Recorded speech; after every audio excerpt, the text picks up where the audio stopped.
Assalamualaikum warahmatullahi wabarakatuh. Perkenalkan, saya Maulana Akbar Saputra, NIM 22360012, Prodi Manajemen Informatika. Di sini saya akan mempresentasikan tugas mata kuliah interpersonal dan anti korupsi. Di sini saya akan mempresentasikan dengan judul penyebab kegagalan sistem pencegahan korupsi. Sistem pencegahan korupsi merupakan aspek krusial dalam upaya memberantas praktik korupsi yang merugikan negara dan masyarakat. Namun seringkali sistem ini mengalami kegagalan dalam implementasinya. Presentasi ini akan mengulik beberapa faktor yang berkontribusi terhadap kegagalan sistem pencegahan korupsi, mulai dari aspek struktural, kelembagaan, hingga faktor-faktor sosial budaya yang mempengaruhi efektivitas untuk pemberantasan korupsi.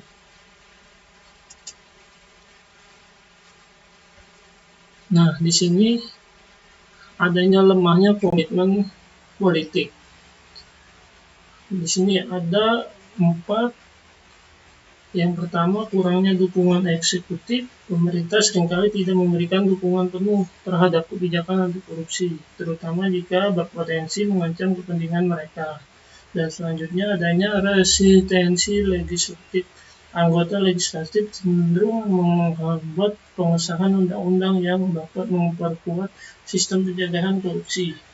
Lanjut, ada inkonsisten kebijakan. Perubahan kepemimpinan politik seringkali mengabaikan perubahan prioritas dan inkonsistensi dengan implementasi kebijakan anti korupsi. Lanjut, ada konflik kepentingan. Para pemangku kebijakan sering menghadap konflik kepentingan antara kepentingan publik dan kepentingan pribadi atau kelompok. Nah, di sini lemahnya komitmen politik menjadi salah satu faktor utama yang menyebabkan kegagalan sistem pencegahan korupsi. Tanpa dukungan politik yang kuat dan konsisten, upaya pemberantasan korupsi seringkali terhambat dan tidak efektif. Hal ini tercermin dalam berbagai aspek, mulai proses legislasi hingga implementasi kebijakan di lapangan. Lanjut, ada beberapa keterbatasan sumber daya. Yang pertama, anggarannya terbatas. Alokasi anggaran yang tidak memadai untuk lembaga anti korupsi menghambat efektivitas operasional dan jangkauan program pencegahan. Dan yang kedua, ada kekurangan SDM. Jumlah personil yang tidak sebanding dengan beban kerja di luasnya wilayah pengawasan menyebabkan ketidakefektifan dalam mendeteksi dan menindak kasus korupsi. Ketiga, adanya infrastruktur teknologi. Keterbatasan akses terhadap teknologi terkini menghambat proses pengumpulan dan analisis data yang diperlukan untuk investigasi korupsi. Dan yang keempat, pelatihan dan pengembangan. Kurangnya program pelatihan dan pengembangan kompetensi bagi masyarakat, aparat penegak hukum mengakibatkan kesenjangan keterampilan dan menangani kasus korupsi yang semakin kompleks. Nah, dari sini keterbatasan sumber daya menjadi hambatan serius dalam upaya pencegahan korupsi. Tanpa dukungan finansial, sumber daya manusia, dan infrastruktur yang memadai, lembaga-lembaga anti korupsi sulit menjalankan fungsinya secara optimal. Hal ini terdampak pada kemampuan untuk melakukan deteksi diri, investigasi menyeluruh, dan tindakan pencegahan yang efektif. Nah, di sini kelemahan sistem hukum. Adanya celah hukum. Undang-undang anti korupsi seringkali memiliki celah yang dapat dimanfaatkan oleh pelaku korupsi untuk menghindari hukuman. Ketidakjelasan definisi dan cakupan tindak pidana korupsi dalam peraturan perundang-undangan membuka peluang bagi interpretasi yang menguntungkan pelaku. Ada juga inkonsistensi penegakan hukum yang tidak konsisten dan cenderung kembang pilih mengurangi efek jerah bagi pelaku korupsi. Disparitas hukum antara kasus-kasus serupa juga menimbulkan persepsi ketidakadilan dalam sistem peradilan. Lanjut, proses peradilan berlarut-larut. Lamanya proses peradilan kasus korupsi seringkali mengakibatkan hilangnya barang bukti dan menurunnya antusiasme publik. Hal ini juga memberikan kesempatan bagi pelaku untuk manipulasi sistem dan menghindari hukuman. Kelemahan dalam sistem hukum menjadi salah satu faktor signifikan yang berkontribusi terhadap kegagalan pencegahan anti korupsi. Lanjut, adanya korupsi sistematik dalam birokrasi. Nah, di sini adanya budaya korupsi yang telah mengakar dalam sistem birokrasi dianggap sebagai hal yang wajar dan bahan menjadi bagian prosedur tidak resmi. Lanjut, ada kompleksitas prosedur birokrasi yang rumit dan tidak transparan menciptakan peluang untuk praktik korupsi dan penyalahgunaan wewenang. Adanya patronase dan nepotisme, sistem rekrutmen dan promosi yang tidak berdasarkan merit melainkan pada hubungan personal dan politik, melanggarkan praktik korupsi. Adanya lemahnya pengawasan internal, mekanisme pengawasan internal tidak efektif memungkinkan praktik korupsi berlangsung tanpa deteksi dalam waktu yang lama. Korupsi sistematik dalam birokrasi merupakan tantangan besar dalam upaya pencegahan korupsi di Indonesia. Praktik-praktik korupsi yang telah mengakar dalam sistem pemerintahan menciptakan lingkaran setan yang sulit diputus.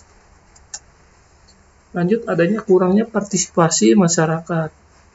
Adanya apatis dan pesimisme. Masyarakat seringkali masih tidak berdaya dalam pesimis terhadap upaya pemberantasan korupsi dan mengakibatkan kurangnya partisipasi aktif yang dalam mengawasi dan melaporkan tindak korupsi. Lanjut, yang kedua, keterbatasan akses informasi. Kurangnya transparansi dan akses terhadap informasi publik membatasi kemampuan masyarakat untuk memantau dan mengawasi kinerja pemerintah. 3. Ada ketakutan akan retaliasi. Kekhawatiran akan membatasi atau konsekuensi negatif sering menghalangi masyarakat untuk melaporkan kasus-kasus korupsi yang mereka ketahui atau alami. 4. Kurangnya edukasi anti korupsi.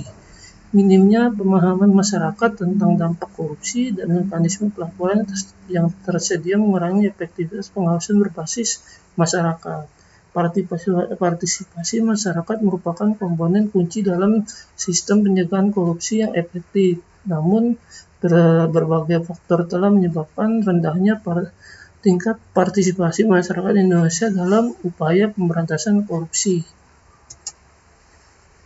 Lanjut, adanya pengaruh globalisasi dan teknologi. Adanya transaksi lintas batas, globalisasi memudahkan pemindahan dana hasil korupsi ke luar negeri, mempersulit proses pelacakan dan pemulihan aset. Lanjut, adanya teknologi finansial baru. Perkembangan teknologi seperti kripto menciptakan tantangan baru dalam melacak aliran dana ilegal. Lanjut, adanya kejahatan cyber. Meningkatkan kejahatan cyber membuka peluang baru untuk korupsi digital yang lebih sulit dideteksi. Lanjut, adanya kecerdasan buatan. Penggunaan AI dalam korupsi dapat membuat skema penipuan dan penggelapan. Era globalisasi dan perkembangan teknologi telah membawa tantangan baru dalam upaya pencegahan korupsi. Di satu sisi, teknologi menawarkan alat-alat baru untuk mendeteksi dan mencegah korupsi, namun di sisi lain, teknologi juga menciptakan peluang baru bagi para pelaku korupsi untuk melakukan aksinya dengan cara yang lebih canggih dan sulit dilacak. Lanjut, adanya ketidakefektifan sanksi dan hukuman. Nah, ini jenis sanksinya. Pidana penjara, denda finansial, pemiskinan koruptor, pencabutan hak politik. Di sini kelemahannya adalah hukumannya terlalu ringan, tidak sebanding dengan kerugian negara. Implementasi yang lemah, durasi terbatas. Nah, dampak dari korupsi kurang memberikan efek jerah, dianggap sebagai biaya risiko oleh pelaku. Aset hasil korupsi masih bisa dinikmati, pelaku dapat kembali ke panggung politik. Ketidakefektifan sanksi dan hukuman menjadi salah satu faktor yang menyebabkan kegagalan sistem pencegahan korupsi.